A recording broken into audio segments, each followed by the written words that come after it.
Paruthiyur, a tranquil seaside destination located in Puriyur, Thiruvananthapuram, now bears the scars of the swell surge that battered Kerala's coastline on March 31st.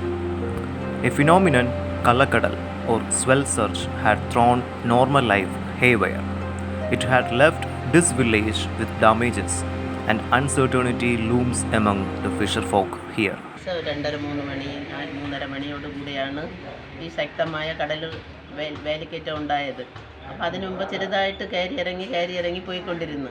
ഇപ്പോൾ അതിൻ്റെ ഈ ഞായറാഴ്ച 3-4 മണിയോട് കൂടിയാണ് 2 തിരമാലകളോടുകൂടി ഇത്രയും വീടുകളെല്ലാം അരിഞ്ഞ് വീഴുകയും എല്ലാ മുറ്റങ്ങളും നടകളെല്ലാം വെള്ളം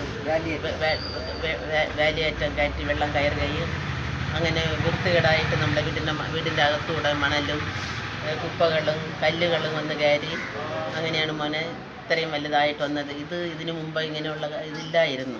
ഇപ്പോഴാണ് ഇത്രയും വർഷങ്ങളായി അമ്മയ്ക്ക് 67 വയസ്സായി. 10 വയസ്സിന് ശേഷം ഇത്തിരി ബുദ്ധി ഉണ്ടായ ദിവസം. അന്ന് മുതലേ ഇന്ന് വരെ ഞങ്ങൾക്ക് ഇങ്ങനെയുള്ളത് ഒരു ഇത് ഇല്ലായിരുന്നു മോനെ. The locals say that on that fateful day from 3 noon onwards they felt that something was wrong with the waves and they shifted to safer places.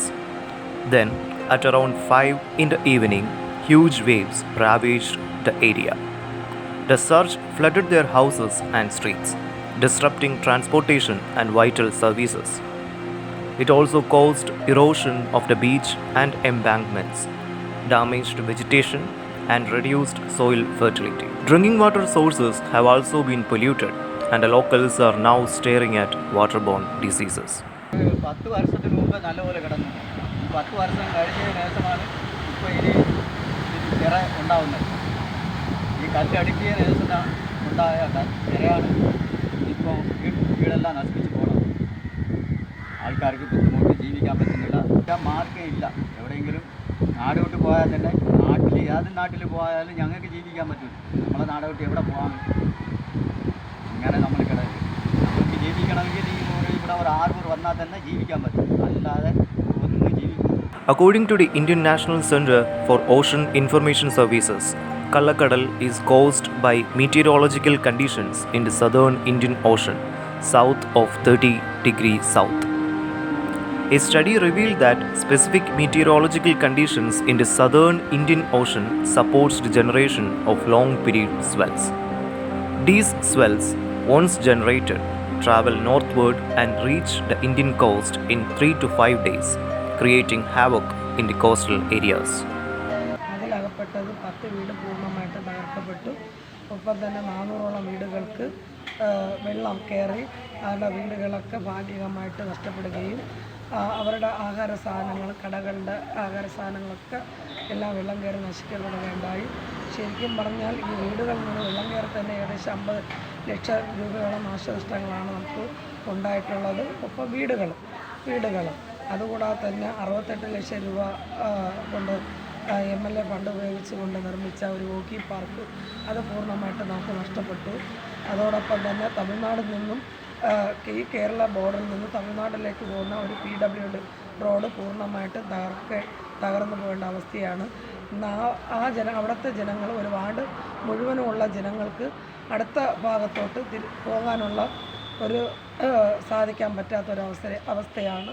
Relief camps were opened for the villagers who suffered, but many villagers are now heading back to their homes.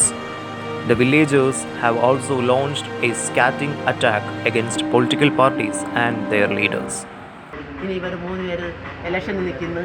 ഞങ്ങൾ ആ കല്ലിട്ടിയരാം, ഈ കല്ലിട്ടിയരാം. ഇതിന് മുമ്പായിട്ട് ജയിച്ചിരുന്നവരൊക്കെ ഒന്നും കണ്ടില്ല മക്കളെ. 4-5 വർഷമായി ഇതിങ്ങനെ അലഞ്ഞ് കല്ലെടുക്കാൻ കഴിയാതെ കിടന്നത്. അടുക്കിരുന്ന കല്ല് പോയതിന് ശേഷം 4 വർഷത്തിന് മുകളിലായി. 5 വർഷം ഒരാൾ മുന്നേ ഭരിച്ചിരിക്കുമല്ലോ. അവർ ആരെങ്കിലും ഉത്തര ചെയ്യേണ്ടത് തന്നെയല്ലോ. ഇപ്പോൾ ഞാൻ പുളിമുട്ടിട്ട് തരാം, എനിക്ക് ഇലക്ഷൻ വോട്ടിട്ട് തരണം. ഒരുത്തൻ പറയണ ഞാൻ പറയുന്നില്ല, അത് വെച്ച് തരാം, ഇത് വെച്ച് ഇനി എന്ന് മോനെ നിങ്ങൾ ഇനി ജയിക്കുന്നവർ ഞങ്ങൾക്ക് പുളിമുട്ടോ കല്ലോ ഇനി അടുക്കി തരാനുള്ളത്. ഞങ്ങൾ അവിടെ കിടന്ന് ഞാൻ രാവടം കൊണ്ട് ദൈവം അങ്ങനെ വന്ന് ഞങ്ങൾ പോയാലും കുഴപ്പമില്ല മക്കളെ. എന്തിന് ഇവിടെ കിടന്ന് ഇങ്ങനെ ജീവിക്കാൻ? With their homes damaged and politicians busy campaigning, these villagers are now left to fend for themselves with nowhere to go. The question is, who will look out Southwest Kerala, Dilip D. Kumar.